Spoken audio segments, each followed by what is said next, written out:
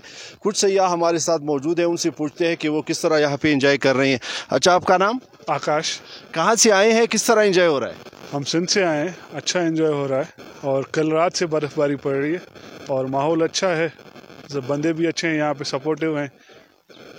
अच्छा, आप बताइएगा किस तरह एंजॉय हो रहा है? हम सब साथ हैं, घूमने आए तो उस तरीके से बहुत एंजॉय कर रहे हैं, मजा आ रहा है। बर्फबारी हो रही है, जो देखने आए थे वो नज़ारे देखने को मिल रहे हैं। जिस तरह मौसम है, जिस तरह नज़ारे हैं, तो सयाहों को क्या पैगाम देना चाहती है? कि आए लोग घूमने, अगर किसी को एंजॉय करना है, यहाँ का मौसम देखना है तो ज़रूर आए घूमने, बहुत मज़ा आएगा। बहुत शुक्रिया, आपने सयाहों की बातें सुनी। उनका ये कहना है कि मौसम काफ़ी सुहाना है, बर्फबारी का सिलसिला जारी है, तो जो सयाह यहाँ पे आना चाहते हैं वो यहाँ पे आए, मौसम को और बर्फबारी को खूब इंजॉय करें। जी हाँ, जैसा कि हम बता रहे हैं कि मुल्क भर में मौसम बहुत सर्द होता जा रहा है। गिलगित बल्तिस्तान, आज़ाद कश्मीर और मानसेरा के सयाहती मकामात पर बर्फबारी का सिलसिला जारी है। अस्करदो में जर्द पत्तों पर सफ़ेद गालों का मंजर इंतहाई हसीन होता जा रहा है। बर्फ का मौसम, सर्द हवाएं और बारिशें, बालाई सयाहती मकामात जाड़े की लपेट में आ चुके हैं। स्कर्दू में जर्द पत्तों के दरमियान रुई के गिरते गालों ने समा सुहाना कर दिया। मौसम सरमा की पहली बर्फबारी के बाद बालाई इलाकों का स्कर्दू शहर से जमीनी राब्ता मुनक़ता हो गया। इस दौर में भी बर्फबारी के बाद लोग घरों में महसूर होकर रह गए। मिनी मॉल कुमरी बर्दल टॉप गशाट का जमीनी राब्ता हेडक्वार्टर से मुनक़ता हो गया। इस दौर स्नो बॉन्ड एरिया में अभी तक गंदम का कोटा ना मिल सका, जिसके सबब लोगों को मुश्किलात का सामना है। इंतजामिया ने ड्राइवर्स को टायर्स पर सेफ्टी चेन लगाने की हिदायत कर दी है। गाछे में लोगों ने सर्दी से बचने के लिए गर्म कपड़े और ग़िज़ाओं का इस्तेमाल शुरू कर दिया है। गदर में साल की पहली बर्फबारी से सर्दी बढ़ने लगी। मौसम की तब्दीली से सैलाब मुतासिरीन को मुश्किलात का सामना है।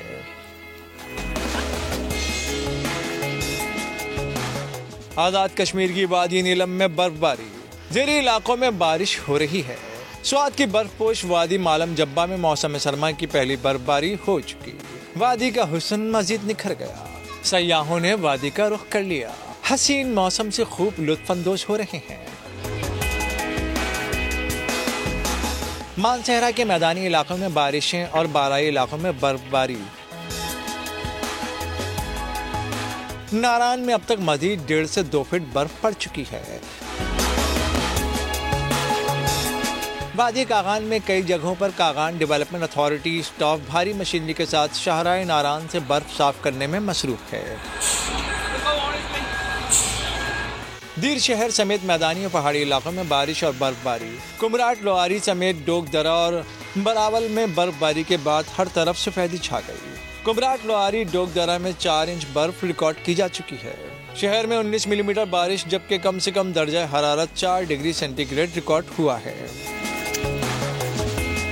नदिया गली अयूबी और ठंडियानी में वक्फे से बारिश के बाद हल्की बर्फबारी का सिलसिला शुरू हो चुका है। Welcome back. अरकान पार्लियामेंट की कत्ल समेत किसी भी इल्जाम में गिरफ्तारी इंतहाई मुश्किल। बिना सेनेट दी गई कायमा कमेटी पार्लिमानी अमूर ने अरकान पार्लियामेंट की गिरफ्तारियां रोकने का बिल मंजूर कर लिया।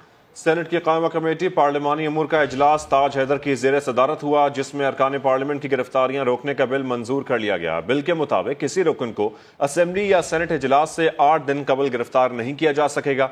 पार्लियामेंट के अहाते से स्पीकर या चेयरमैन सेनेट की इजाजत के बगैर गिरफ्तारी नहीं होगी।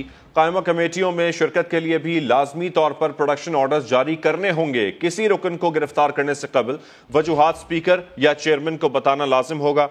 बिल पीपल्स पार्टी के सेनेटर रजा रब्बानी की जानिब से पेश किया गया था। कराची के इलाके बहादुराबाद में तशद्दुद से घरेलू मुलाजिम की हलाकत का मामला। मुलजिम फरहान ने तफ्तीशी अफसर को हैरान कुन इंकशाफात कर दिए। कहता है घर में 18,000 रुपए चोरी के इल्जाम में 12 साला आफ्ताब से तहकीकात कर रहे थे। बच्चे को लकड़ी और बेलन से तशद्दुद का निशाना बनाया। मजीद तफसीलात जानते हैं chief crime reporter Ahmad Rahman Khan से। जी अहमद, मजीद क्या बताना था इसका? जी बिल्कुल, बहादुराबाद में एक निजी अस्पताल में खातून एक बच्चे की तशद्दुद लाश छोड़कर फरार हुई थी, जिसके बाद ये तमाम तर तहकीकात शुरू हुई और मुलजिम फरहान और उसकी वालिदा समरीन को दोनों को जो है वो गिरफ्तार किया गया था। अब इन मुलजिमान से तफ्तीश का अमल जारी है। मुलजिम फरहान का ये कहना है कि घर में 18,000 रुपए की रकम जो चोरी हुई थी उसके मामले पर 12 साल आफ्ताब से तफ्तीश की जा रही थी, उससे पूछा जा रहा था। इनका ये कहना है कि लकड़ी और बेलन से उस पर जो है वो तशद्दुद भी किया गया और सर पर बेलन मारने की वजह से आफ्ताब बेहोश हुआ और बाद में मर गया। तफ्तीशी अफसरान का कहना है कि मुलजिम काफी शातिर है और इसने न सिर्फ गिरफ्तारी से बचने के लिए गाड़ी छुपा दी थी, बल्कि एक ज़ेरे तामीर बिल्डिंग में गाड़ी छुपा के आया था ताकि पुलिस मुलजिम तक ना पहुंच सके। ठीक है, इसने हैरान कुन इंकशाफात किए। अपडेट करने के लिए शुक्रिया अहमद। खबरों का सिलसिला आगे बढ़ाएं और आपको बताएं, पिम्स अस्पताल से सीनियर सहाफ़ी अरशद शरीफ मरहूम की पोस्टमार्टम की तस्वीर लीक होने के लिए बनाई गई इंक्वायरी कमेटी का इजलास हुआ। तमाम मुतल्लिका अफराद ने अपने बयानात रिकॉर्ड करवा दिए। फोटोग्राफर ने कमेटी को बताया कि उसने तस्वीर लेने के बाद कैमरा सरबरा मेडिकल बोर्ड के हवाले कर दिया था। तस्वीर लेने वाले फोटोग्राफर ने अपने बयान में कहा, पोस्टमार्टम के दौरान तमाम मेडिकल बोर्ड को मोबाइल फोन्स अंदर ले जाने की इजाजत नहीं थी। केस हाई प्रोफाइल था, इसलिए तस्वीर प्रोफेशनल कैमरे पर खींची। कुछ तस्वीर वही हैं जो पोस्टमार्टम के दौरान कैमरे से ली गई, लेकिन वो लीक कैसे हुई इसका इल्म नहीं। मुतवाज़िन जिंदगी गुजारना हर इंसान की जरूरत है, तहम ज़ियादतीस के मरीजों को ज्यादा मुहतात और चौकन्ना रहना पड़ता है। आज इस मर्ज से मुताल्लिक आगाही का आलमी दिन मनाया जा रहा है। इस बारे में बता रही हैं इस्लामाबाद से अरहम खान। शुगर और मुझे नहीं ऐसा नहीं, ये अल्फाज बज़ाहिर सेहतमंद नजर आने वाले अक्सर लोग पूरे यकीन से बोलते हैं, लेकिन फिर इस खुशफहमी का अचानक चौंका देने वाला नतीजा सामने आता है। जब मैंने एक छोटी सी सर्जरी की थी तो खून रुक नहीं रहा था, तो फिर डॉक्टर ने टेस्ट करवाया तो मुझे शुगर था। ज़ियाबीतस से मुमकिना बचाव भी इंसान के अपने बस में है, शर्त है बस थोड़ी सी एहतियात। नान, कुलचे, पफ, पेस्ट्री, बेकरी आइटम्स है, हम उसको कंट्रोल इसलिए नहीं करते क्योंकि हम डरते हैं कि कहीं डायबिटीज चेक करा लिया तो इसमें निकल आई तो हमें दवा खानी पड़ेगी। अगर शुगर हो जाए तो इससे हल्का बिल्कुल ना लें, वरना सूरत हाल खतरनाक भी हो सकती है। की टांगों में एक छोटा सा जख्म होता है और उनको शुगर भी होती है, तो उस वजह से वो जख्म हील नहीं हो पाता। फिर कुछ मरीज हमारे पास इतनी लेट स्टेजेस में आते हैं कि वो जख्म बहुत बढ़ चुका होता है, वो अंदर हड्डी तक जा चुका होता है और फिर हम उस सूरत में पाँव या टांग नहीं बचा पाते। माहिरीन सेहत के मुताबिक पाकिस्तान में शुगर के मरीजों की तादाद 3 करोड़ 30 लाख हो चुकी, जिनमें से 27% गैर तशखीस शुदा हैं। ज़ियादती जिंदगी को खोखला कर देने वाला मर्ज है, मगर दुरुस्त आगाही मौजूद हो तो इसका शिकार होकर भी तर्ज जिंदगी में थोड़ी सी तब्दीली लाकर अच्छी सेहत के साथ जीना मुमकिन है। कैमरामैन मोहम्मद हसीब के साथ अरहम खान, समा, इस्लामाबाद। रावलपिंडी एक्सप्रेस शोएब अख्तर और भारतीय fast bowler Mohammad Shami Twitter पर आमने सामने आ गए। शाहिद आफरीदी भी शामी से नाराज हो गए। वर्ल्ड कप सेमीफाइनल भारतीय टीम इंग्लैंड के हाथों 10 विकेटों से हारी तो शोएब अख्तर ने तनकीद का निशाना बनाया। शामी की सिलेक्शन पर सवाल उठाया। में पाकिस्तान को शिकस्त हुई तो शोएब अख्तर ने टूटे दिल का इमोजी शेयर किया। भारतीय फास्ट बॉलर मोहम्मद शामी ने फौरन तंज किया, सॉरी भाई, इसे कारमा कहते हैं। शोएब ने भारतीय कमेंटेटर हर्षा भोगले का पाकिस्तानी बॉलिंग का तारीफी ट्वीट शेयर करके लिखा, इसे कहते हैं समझदारी वाला जवाब। साबिक कप्तान शाहिद आफरीदी ने शामी की हरकत पर नाराजगी का इजहार किया। हमारी हमेशा से कोशिश होनी चाहिए कि ये दो मुल्कों के बीच में है, इसको खत्म होना चाहिए। ऐसी चीज नहीं होनी चाहिए जिससे नफरतें फैले लोगों के बीच में। इस तरह की फजूल बातें, चलो आपने क्रिकेट खेली हो, आप रिटायर्ड प्लेयर हो तो चलो तब भी नहीं करना चाहिए, लेकिन आप करंट टीम से खेल रहे हो, अवॉइड करो इन चीजों को यार। सोशल मीडिया सारिफीन ने शामी को वो वक्त याद दिलाया जब भारतीय टीम की शिकस्त पर उन्हें भारत में तनकीद का निशाना बनाया गया तो मोहम्मद रिजवान समेत मुताद्दिद क्रिकेटर्स ने सपोर्ट किया था।